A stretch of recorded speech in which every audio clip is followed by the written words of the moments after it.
Bismillahirrahmanirrahim. Assalamualaikum warahmatullahi wabarakatuh. Alhamdulillah, alhamdulillahi rabbil alamin. Wassalatu wassalamu ala Rasulillah wa ala alihi wa sahbihi wa man walah, amma ba'du. Alhamdulillah, puja dan puji serta rasa syukur mari kita panjatkan kepada Allah Subhanahu wa taala yang sudah begitu banyak memberikan kita limpahan nikmat dan karunia-Nya, sehingga pada saat ini Allah masih memberikan kita nikmat kehidupan, memberikan kita nikmat beraktivitas, memberikan kita nikmat sehat walafiat. Mudah-mudahan semua nikmat yang Allah berikan pada hari ini dan taufik yang Allah berikan kepada kita hari ini menjadi hal yang baik buat kita, menjadi kebaikan buat kita, sehingga bekal kita menghadap Allah Subhanahu wa taala pun itu bertambah banyak. Mudah-mudahan apa yang kita lakukan pada hari ini menjadi kebaikan buat kita dan menjadi bekal yang nanti kita akan bawa ketika kita sudah menghadap Allah Subhanahu wa taala. Karena kematian adalah hak, kematian adalah kebenaran. Tidak ada manusia yang luput daripada kematian. Tidak ada makhluk di atas bumi ini terlepas daripada kematian. Dan kematian itu tidak harus menunggu tua ataupun tidak harus menunggu kaya. Kematian itu misteri yang mana karena misteri inilah kita disuruh untuk menyiapkan, mempersiapkan diri kita. Selanjutnya, setelah kita bersyukur, memuji Allah, kita jangan pernah lupa yakni memanjatkan sholawat kepada Rasulullah Shallallahu Alaihi Wasallam. Mudah-mudahan sholawat ini senantiasa disampaikan kepada Rasulullah ya, dan kepada keluarganya serta kepada para sahabatnya, sehingga kepada seluruh pengikut-pengikutnya sampai kita ya akhir zaman ini. Mudah-mudahan Allah senantiasa menggolongkan kita orang-orang yang senang bersolawat, orang-orang yang senang mengikuti sunnah-sunnah Rasulullah, dan kita mohon juga kepada Allah agar nanti di hari kiamat kita semua golongan yakni mendapatkan syafaatul uzma dari Nabi besar Muhammad sallallahu alaihi wasallam. Allahumma shalli ala Muhammad wa ala ali Muhammad. Baik, kita melanjutkan kajian kita dari kitab Nasaihul Ibad karangan Ibnu Hajar Al-Asqalani dan disyarah langsung oleh Imam An-Nawawi Al-Bantani. Mudah-mudahan ilmu yang kita dapat, ilmu yang bermanfaat, ilmu yang kita pahami, ilmu yang berkah, sehingga ilmu ini membawa kita lebih dekat kepada Allah Subhanahu wa taala. Mudah-mudahan ilmu yang kita miliki semuanya, baik ilmu dunia apalagi ilmu akhirat, itu semua bermuara kepada kedekatan kita kepada Allah Subhanahu wa taala. Sehingga tidak lain tidak bukan bertambah ilmu, bertambah dekat kepada Allah Subhanahu wa taala. Amin ya Allah ya rabbal alamin. Baik, melanjutkan makalah yang kemarin, kita masih ada di bab 2, makalah yang ke-13. Nah, makalah yang saat ini kita akan baca ini terkait tentang ahli ma'rifat dan ahli zuhud. Ahli ma'rifat itu siapa? Orang yang mengenal Tuhannya. Ahli zuhud itu siapa? Orang yang tidak berlebihan dalam menggunakan fasilitas dunia. Itu zuhud. Jadi tidak meninggalkan semuanya, tapi tidak berlebih-lebihan dalam menggunakan fasilitas dunia. Semua yang terkait dunia tidak ditinggalkan, tapi digunakan seperlunya. Digunakan sesuai kebutuhan yang memang mendesak untuk diambil dari dunia itu untuk ketaatan kepada Allah Subhanahu wa taala. materi hari ini mungkin ada sebagian kalangan teman-teman kita yang mungkin asing di telinganya tentang ma'rifat. Apa itu ma'rifat gitu kan. Nah, tapi nggak apa-apa. Ini saya tujukan buat orang-orang yang ingin belajar. Mungkin ingin tahu apa sih ahli ma'rifat itu, siapa sih ahli zuhud itu. Nah, di dalam kitab ini, di dalam kitab Nasaihul Ibad itu dijelaskan. Saya akan bacakan makalahnya. Wal maqalatu ats-tsalitsah asyar, dan makalah yang ke-13, qila humul arif as-sana'u, ya. Apa itu? Dikatakan humul arifi as-sana'u. Cita-cita seorang ahli ma'rifat adalah memuji. As-sana'u, memuji. Nah, maksudnya apa? Di sini dijelaskan oleh Imam An-Nawawi, ai muradul arif billah as-sana'u 'ala Allah taala bi jamili sifatih. Ya. Maksudnya kata Imam An-Nawawi adalah yang diinginkan seorang ahli ma'rifat billah, orang yang mengenal Allah adalah hanya memuji kepada Allah dan keindahan daripada sifat-sifatnya Allah. Wahau, ya, dan cita-cita seorang ahli zuhud adalah ad-du'a, ya. Apa maksudnya? Imam An-Nawawi menjelaskan, ai muradul mu'ridil 'anil zahid an qadril hajati minad dunya biqalbid du'a. Ya, maksudnya adalah yang menjadi keinginan mentransfer, ya, dari tambahan atas barang yang melebihi kebutuhan dunia dengan jantung adalah doa. Kemudian at-tadarru'u ila Allah taala bisu'ali ma 'indahu minal khair. Doa adalah permohonan dengan kerendahan hati kepada Allah taala dengan meminta sesuatu di sisinya dari kebaikan. Jadi tidak lain ketika kita berdoa, jangan pernah memohon keburukan, tapi mohonlah selalu kebaikan. Lianna hammal arifi rabbuh. Ya, karena sesungguhnya al-arif, ya, orang yang menjadi arif billah, orang yang mengetahui Allah, itu punya keinginannya cuma satu, yakni apa? Rabbuh, Tuhannya. La sawabu walal jannah, kata Imam An-Nawawi. Jadi orang yang mengenal Allah dengan baik, al-arif billah, itu tidak menginginkan balasan, baik berupa pahala ataupun yang lainnya, atau bahkan orang yang arif billah itu tidak meminta surga. Ya. Wa hammaz zahid nafsuh, ya. Sesungguhnya yang menjadi keinginan ahli zuhud, orang yang zuhud tadi, adalah dirinya. Siapa? Yakni Allah Subhanahu wa taala. Di sini Imam An-Nawawi menjelaskan, ai manfa'atu nafsihi minas sawab wal jannah wa faraqa baina man himmatuhul hur wa himmatuhu raf'us sutur. Imam An-Nawawi menjelaskan kemanfaatan dirinya dari pahala dan surga.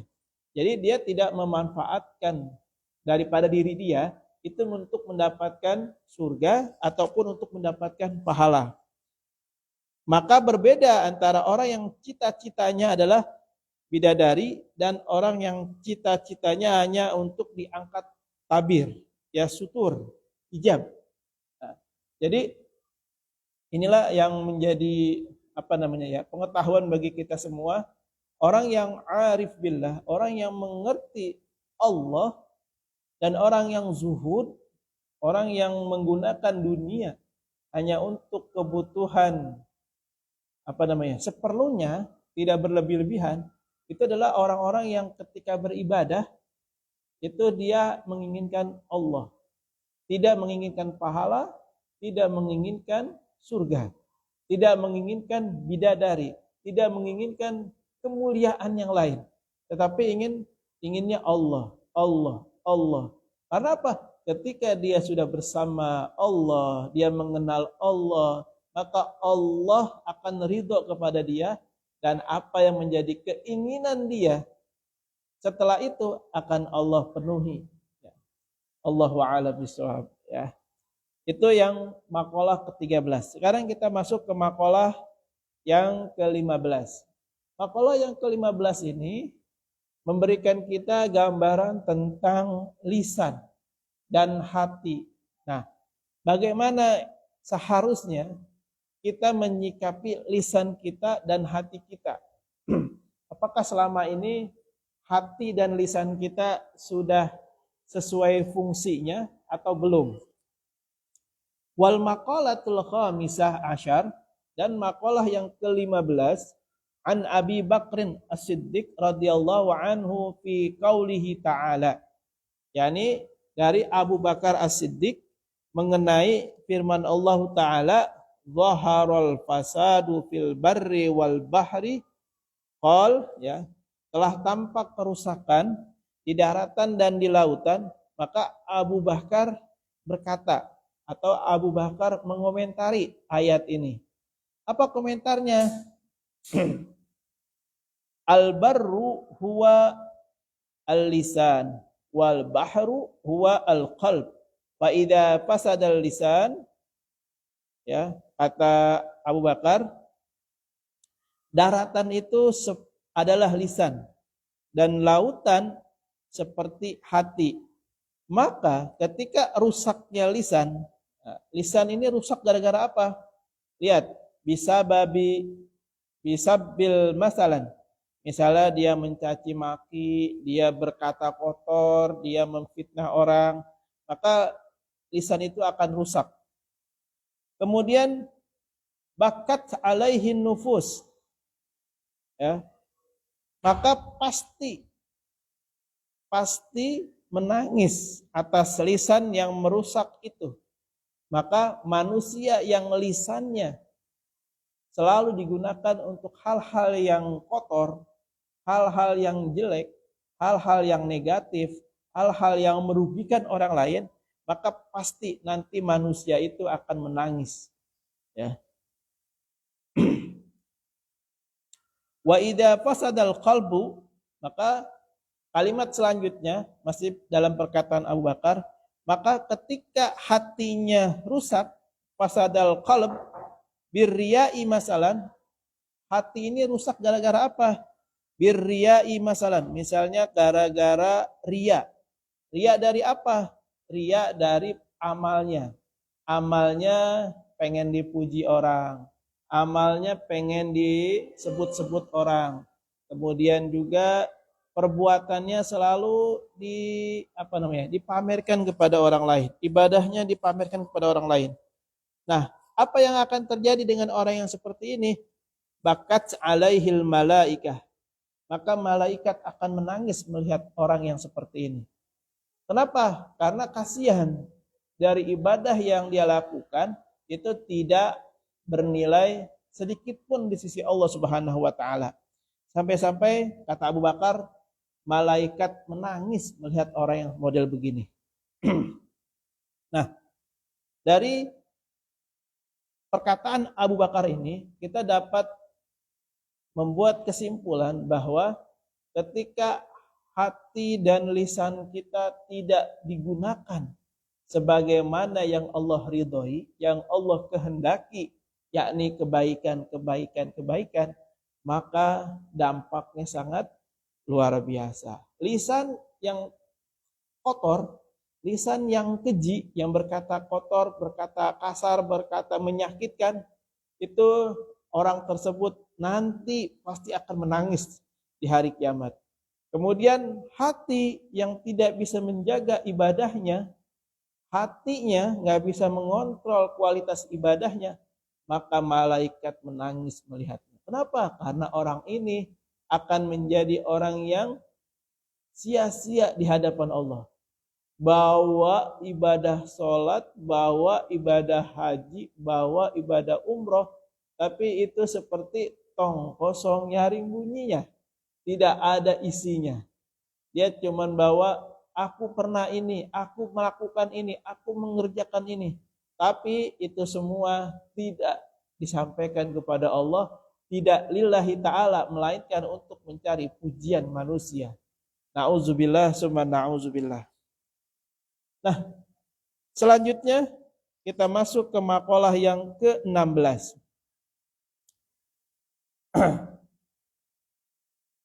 Yang makalah terakhir ini, ya, makalah yang terakhir pada sesi video ini adalah tentang dua hal yang bisa berubah. Apa nih dua hal ini? Ya, kita baca redaksinya.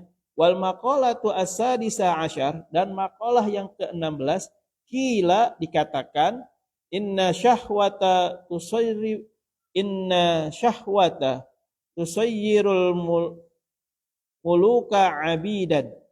Inna syahwata tusayyirul muluka abidan.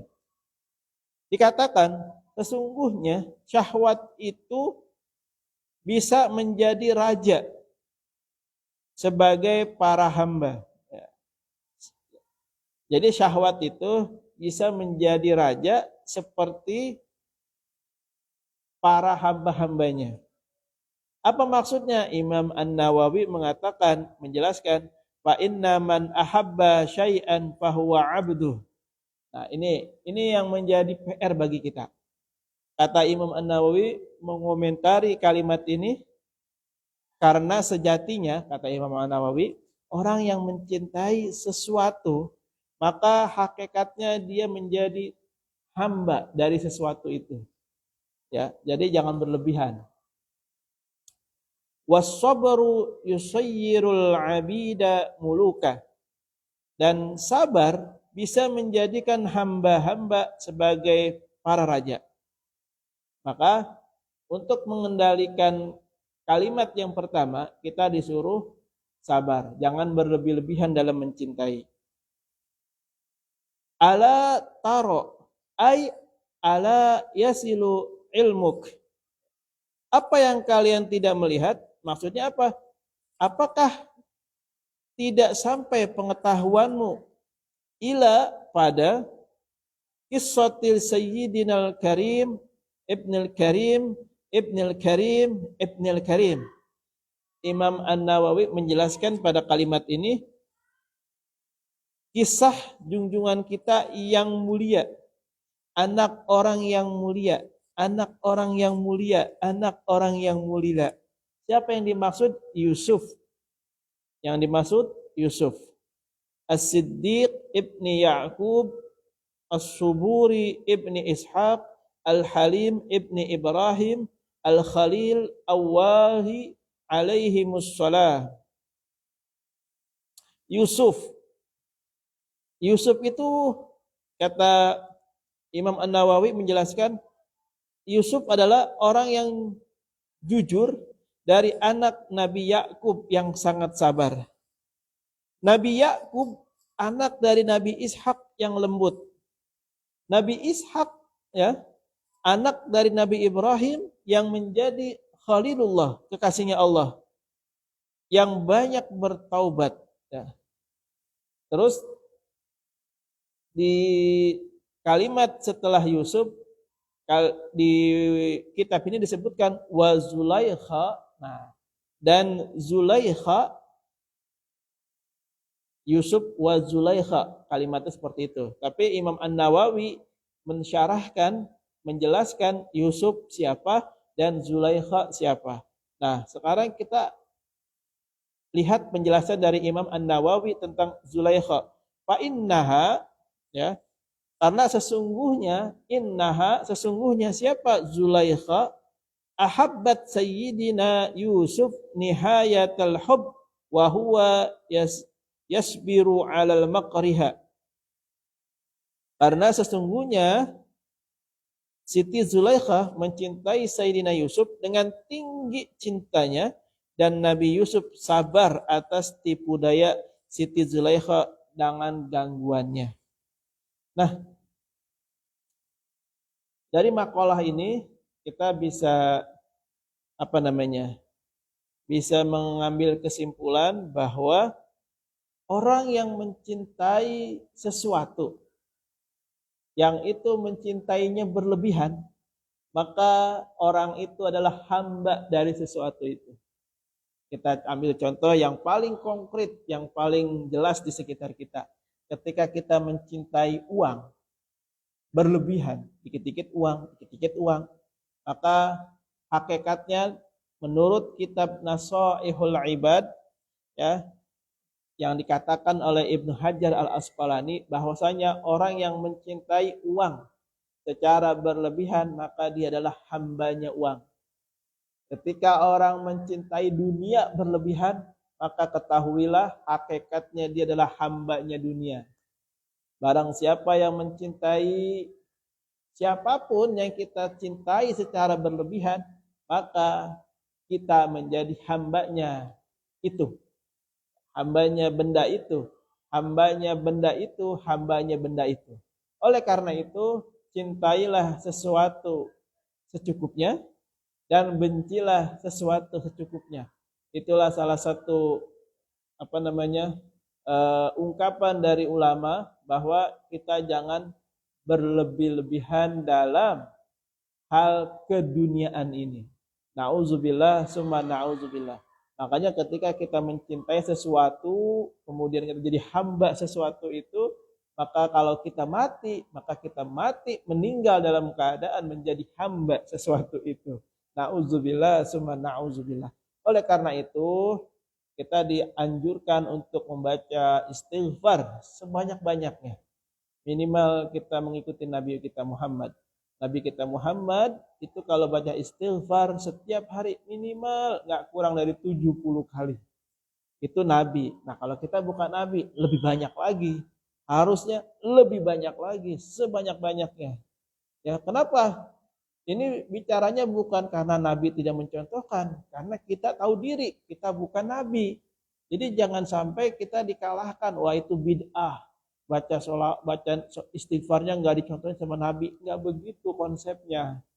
Nabi itu 70 kali minimal karena dia seorang nabi maksum, tidak tidak kena hukum dosa kalau nabi. Karena apa? Selalu dalam hidayah Allah.